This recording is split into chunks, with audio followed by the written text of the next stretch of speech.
All right, just to continue a little bit. So basically 2020, I was promoting race mixing again, miscegenation. And the way that I was doing it was like, I would say, okay, I'm an INTP. That's the fourth quadrant. And then, the fourth quadrant. So I see things the way that they are. So I don't make generalizations about races. I recognize that there's, I was writing this in my books, 2020. Like, I recognize there's individuals in every race. And yeah, there might be, some white guys who have high IQs, but there's also black guys who have high IQs, and there's white guys who have low IQs, and there's black guys who have high IQs. And listen, it's all about the individual. So, and race is a social construction.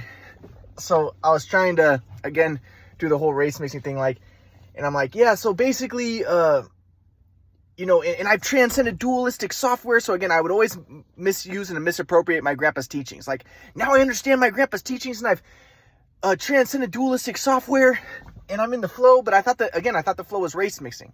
So I'm like, and now I recognize, I don't look at people as their race.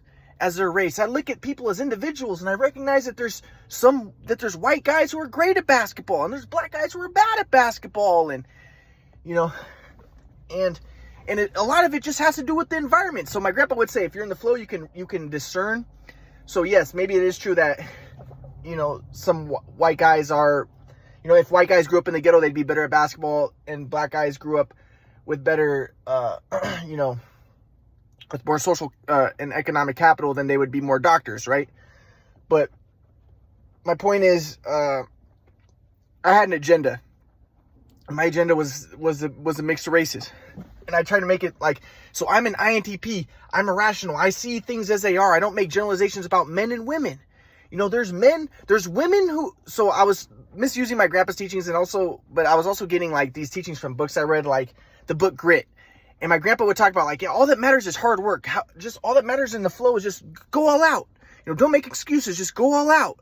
Just be in the flow. So I'm like, yeah, just don't worry if you're a man or a woman or a black or white, or that's not the flow. Transcend the ego, transcend the identity, and just work hard. Because my grandpa talked about, if you're in the flow, you don't really worry so much about being better, like competitive, because that's focusing on self and others, but you just work on excelling.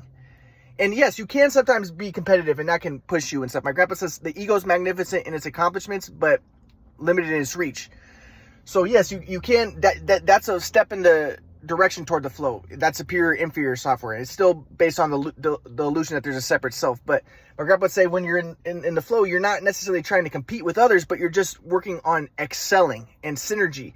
And you would even want others to do well. Like Bill Russell said when he played basketball, that he wanted the other team to do well.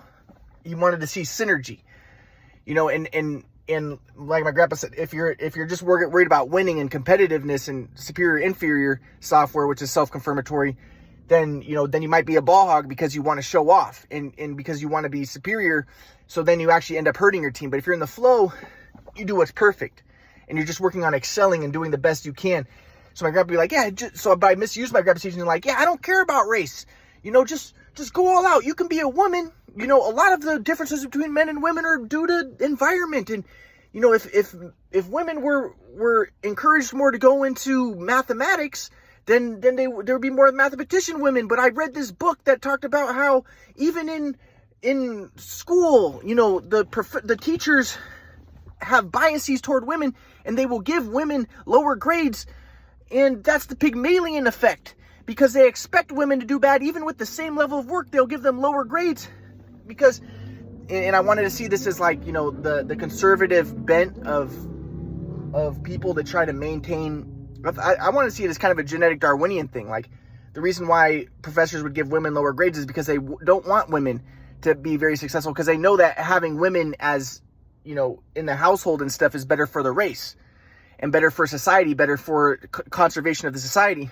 So, but I'm like, yeah, if we're in the flow, we don't judge people by men and women. And even Plato said that in the ideal society, there will be women philosopher kings and men philosopher kings. And, there's INTP women and there's ESFJ women, the guardian women and the rational women. And we shouldn't judge people based off of their bodies and their, which my grandpa would say is true. If you're in the flow, you transcend the ego, but we shouldn't judge, and black or white and stuff, you know, all that stuff doesn't matter. What matters is the flow, and and just go all out and just excel and grit, and you know, that's really all that matters. And you know, if you worry about your IQ, because again, I didn't like the idea of IQ because I thought it was related to white people and it's white supremacist.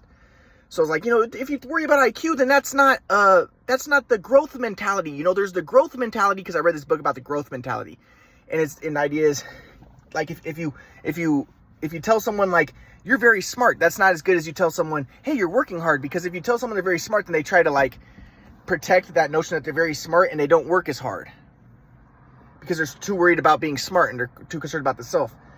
And like if you tell someone, oh, this person has a high IQ, then they might not work as hard because they think, oh, I'm smart, I have a high IQ, I don't have to work as hard. But I'm like, no, you know, according to this book that I read called, you know, I forget the name of the book, but something like Mindset by some woman, like all that matters is just you know, just having the growth mindset and not worried about your IQ and how smart you are, or how, you know, don't worry about if you're talented. Or what matters the most is if you put in the most effort, you put in the most hard work, and that's all that matters. So I did this diatribes in my book. I was preaching, but at the very fundamental core, I wanted race mixing. So I talked about like the Pygmalion effect in the book a lot. And the idea of the Pygmalion effect is like, if you believe somebody's going to do bad, then they'll do bad. If you believe, so it's kind of like a victim mentality thing. Like, so black people be like, yeah, well, we do bad because people believe that about us. It's because the white people believe that we're going to be bad. So we're bad. So so my grandpa would say that that's just dualistic software, because regardless, if you do bad because of the stereotype effect, like someone says, oh, white men can't jump, so then the stereotype effect causes you not to jump high. My grandpa would say that's still dualistic software, because you still believe that you're white and you're still not in the flow or whatever. But I had an ego agenda. I saw myself as Jewish and I wanted race mixing. So, but my whole thing was like, yeah, it's the Pygmalion effect. That's what causes the differences between races. You know, there's a stereotype effect where if you tell someone that they're Asian before their test, they do better. But if you tell them that they're, you know, a woman before their test, they do worse. Or you tell someone that they're black before their test, they do worse, because it's a stereotype effect. And basically, you know, racism is a social construction, but the differences are due to stereotype effect and due to the Pygmalion effect, because it's due to, you know, it's basically victim mentality. Like, if we just were to believe that black people, you know, are not as smart as white people, then they would be as smart as white people. So really, it's all the white man's fault for not believing in the black man. And the reason why that is because of capitalism, because race is a social construction, and it was developed in order to entrench power into the ruling class, you know. And then so we made up the idea of white and black, and really the differences have nothing to do with biology, but they're due to environment, but they get entrenched within the culture, and they get maintained due to phenomena such as the stereotype effect and the Pygmalion effect. And you know, the reason why white guys aren't good at basketball is because they didn't grow up in the ghetto, and in the ghetto there's more capital toward basketball, because you know, they grew up, that's the only way out, so they play a lot of basketball. And then they get coaches who are good at basketball, and then they maintain that system. And the reason why there's not as many black people who are doctors is because of the same reason. So, you know, if we would just get rid of the capitalist system and just give everybody equal amount of money and go into communism, then we'll all be the same pretty much. Because it's the environment that's the main thing that's the problem. It's not biology, it's the environment. And my grandpa would kind of likes that idea, because my grandpa would say, yeah, whatever. Just go all out, just work hard, and yes, if you're in the flow, you can acknowledge when the environment is the problem. And my grandpa would say, if you're in the flow, he would say that you could, I forget what he calls them, like, you either, like, he has a metaphor of like a boat, and you, in order to go faster, you either raise the water, you accelerate, or you drop things off the boat. And I forget the metaphor, but like, one of the ideas is you have to increase your exposure to, or improve your environment. Improving your environment does help you get into the flow. So yeah, there might be some truth to the idea that differences in, you know, like IQ and stuff are connected to environment, and growing up in the ghetto where there's lead in the water and stuff that can lead to blacks having lower IQs. And, you know, but again, behind every science, there's agendas. So like, Flynn, he's like an Irish guy. He kind of has an afro, and he had this idea that the difference between blacks and whites in IQ is mainly due to environment, and he had the Flynn effect, which shows that black people's IQs are increasing. But again, does he have an agenda? Maybe because he sees himself as Irish and he sees himself as more black.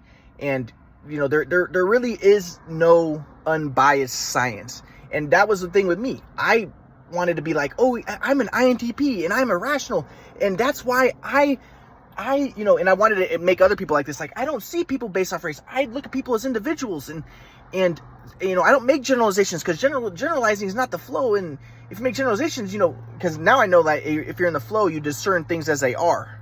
So yeah, generalization might not be the flow, but at the same time, generalization could, acknowledging generalizations could be the flow as well, because sometimes generalizations are accurate.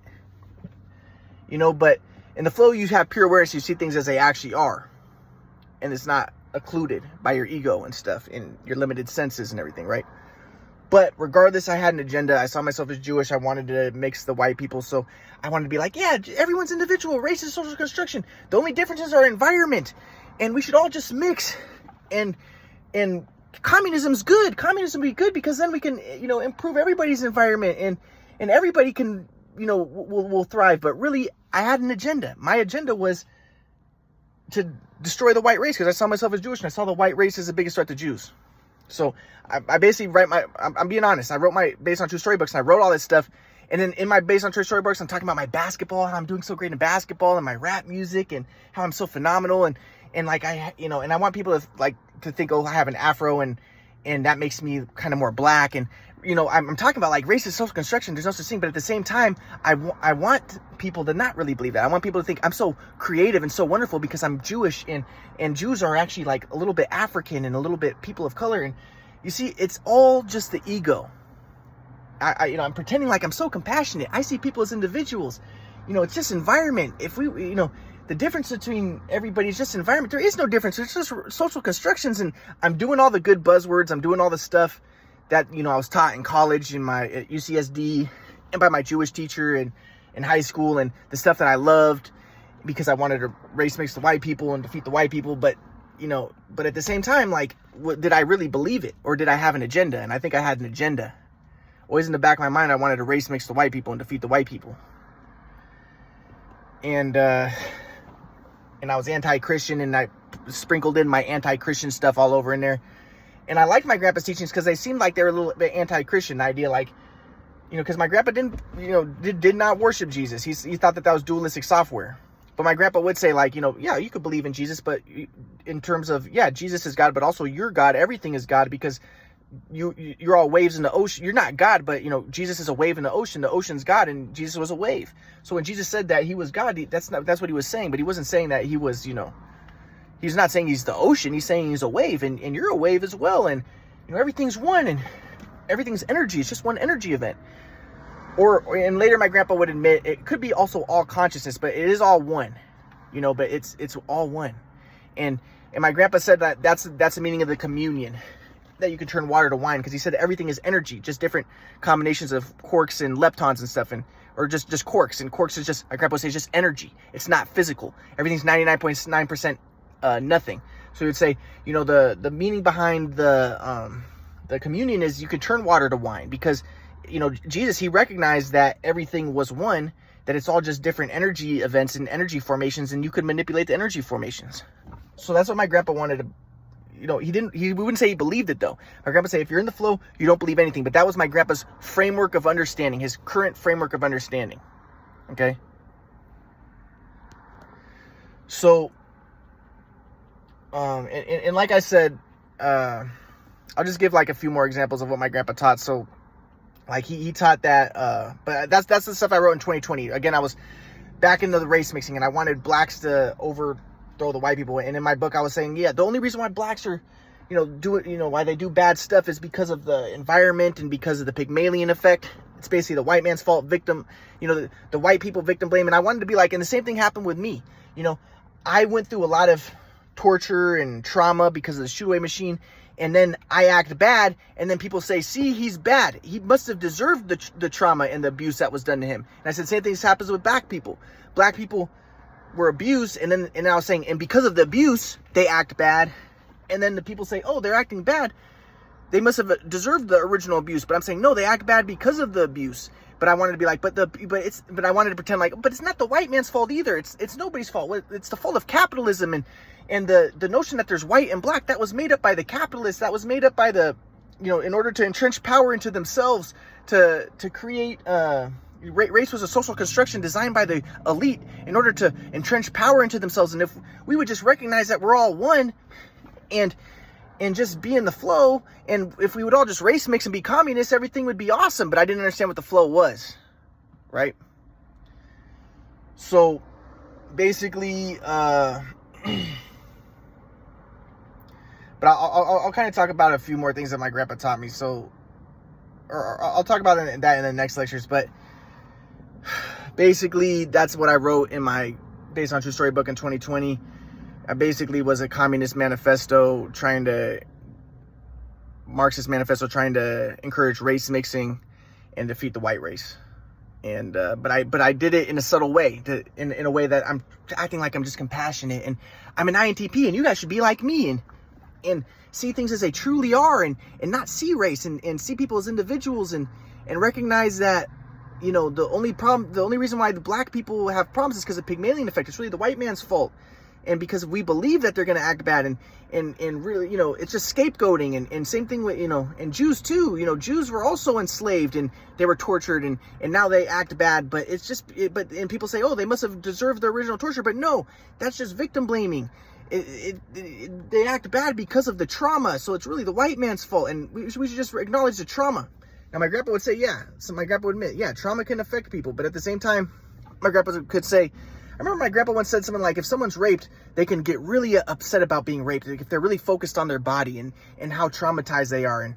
And again, I thought that this was like white supremacy conservative talk, and I didn't like what my grandpa was saying, but my grandpa would be like, they can get really upset and all emotional about it. And that's confirming the illusion of the separate body. Or you can move on. You don't have to focus on the fact that you were raped your whole life and you're a victim. And you could just, my grandpa said, get involved in projects larger than yourself and get outside of yourself. And like my grandpa said the same thing about like a child who skids his knee. My grandpa said some parents will go up to the child and be like, oh no, your knee, oh, poor boo-boo. But again, I thought that my grandpa was a conservative, white supremacist, but like, oh, poor boo-boo. And I'd be like, oh, you're just denying people's pain, Grandpa. You're denying the trauma of the victims. It is because of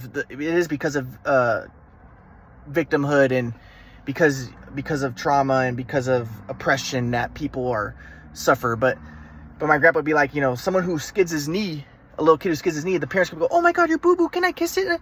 And they could really affirm to the kid that they are his body, that he is a separate self. Or they can, maybe kiss it and just move on and not make so much of a big deal about it and not really confirm the illusion that the kid is a separate self. And that will have better effects for the kid, and the kid will be more likely to be in the flow than if the parents are, too over, I don't know, whatever, I don't know the words, like, they call it like helicopter parent, like too overbearing, right?